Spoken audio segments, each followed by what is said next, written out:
สาวกสังโฆธรรมยังภะคะวันตังสัทธะภะคะวะโตบุพพากานะมะกะรังกะโรมาเสนะโมตัสสะภะคะวะโตอะระหะโตสัมมาสัมพุทธัสสะนะโมตัสสะภะคะวะโตอ่านทั้งผู้มาปีมาเสงเพ่งวันอังคารเลิกดูลาดอันลือชัยลงเวลาปัจจุบันสมัยไก่ลุงครั้งหนึ่งยังมีพระอนุรุตตรเถระเจ้าไปไขข่าวแก่ชาวงานกุสินาราทั้งหลายทราบนั้นบัดนี้ล่วงได้แล้ว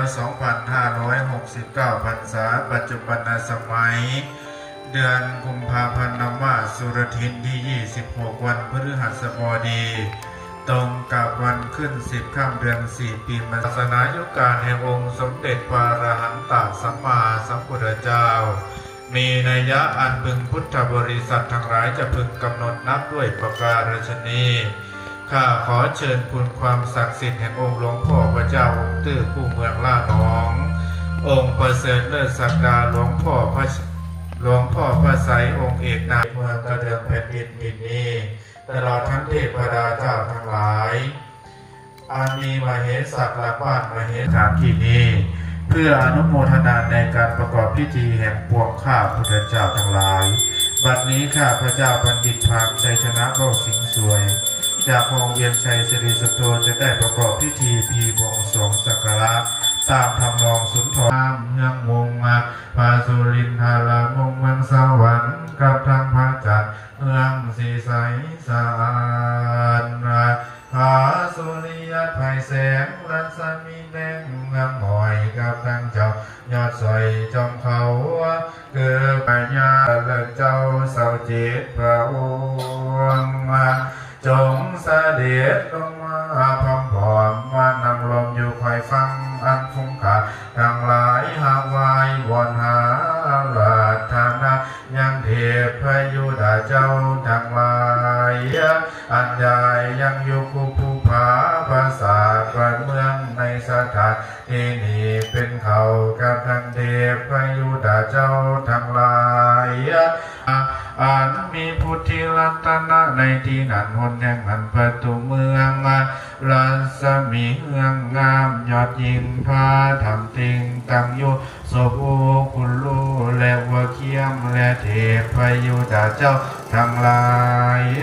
อันใหญ่ยังอยู่กับยังมวดคำคุณชาโลเสียงน้อยงามมาโผแฟนฟังเสียงหมวดตังกลางเมืองเสียงเงินงามกว่างอยู่ปากคานละเท้าทองจันอยู่พาเดียวเท้ากับเบี้ยวอยู่พาเสือเท้าหุ่นเนื้ออยู่ก่อนไก่ฝาเท้าบุญกวางอยู่ผู้สวงเท้าบุญยวงอยู่ก่อนเพื่อนยันละเท้าคำแทนสีสัตนาเจ้าอยู่เฝ้าจอมสีมี15 ตระกูลกับทางราชสี3 พี่น้องดาวแห่งหอมบัวละพันอันรักษาบนพระพุทธศาสนาเอียกว่าอาหามกามเทพยุดาเจ้าทั้งหลายอันเฝ้ารักษาอ้อยพระบาทพระธาตุซึ่งดวงสีเชียงบังสามสองน้องงาม30อาณาพุทธมนุสกุมพังวายเหสกันไซไฟกรรมอโยธยาเทพดาทุกหมู่อันหักษาตนไม่ดูแดนเมืองเป็นเขาตาบก็เถาเมืองดองเมืองเหนือทั่วเทศเก้าเขตเป็นเมืองแดงมีก้อนแดงเป็นเขาน้องภูกาเว้าอันเทพนันถึงสถานเส้นซอยเมืองดอยและเมืองดวน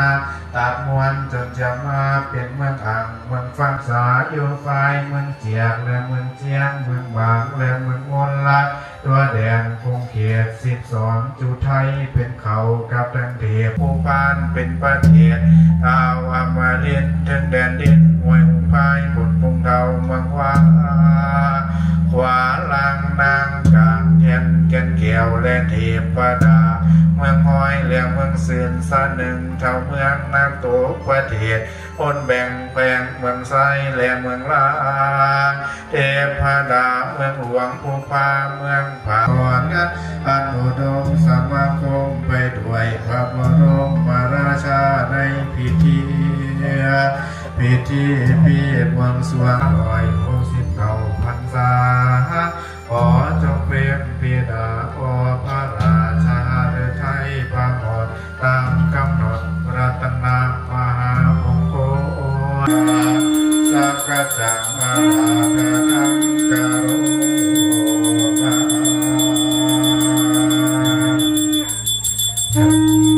กับในวันนี้กล่าวขอเทวาวัดเอกวดาเจ้าทั้งหลายอันยายังอยู่สักคุ้มครองให้สวรรค์อันเป็นสังกมาและลูกประพุ่มกับตังเทวดาเจ้าเราพุ่มมาซึ่งสถิตในเทพาพิมานมายอันตั้งอยู่ตามอากาศจอมวัดทุกพยอมสุขตามอันจะพ่ออยู่เทหากระทำเหตุเหนือพระโคดอนบรรดาประเทศชาวแดนเมืองแก่น้องนั่นเทวาก็ต้องใหญ่ด้วยกันศึกษาได้น้องน้ำตัวเราเมืองก็ตั้งเทียนนายหน้าสวนก็ต้องมุ่งมั่นอาหารอันเป็นสยามและคันธนาคาเตทั้งตาสถิตในทั้งนามและทั้งโลกที่สิลสิการพระคำมุทานในภูเขาพระเจ้าทั้งหลายจะกล่าวในการบัดนี้ก็ข้าเถิด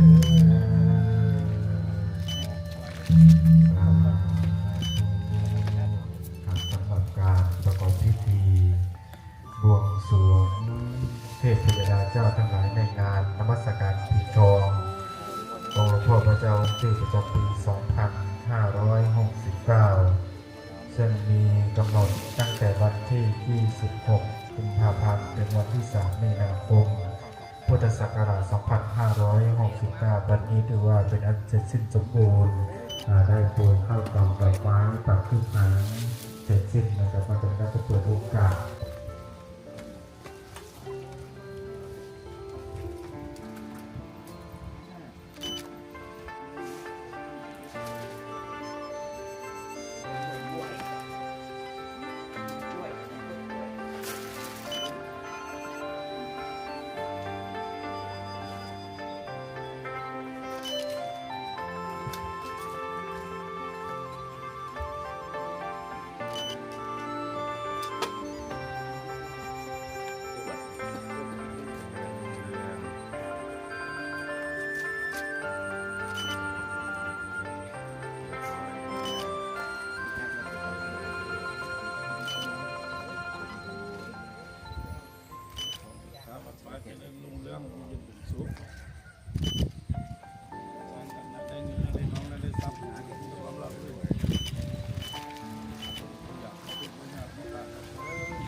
ก็ต้องครับ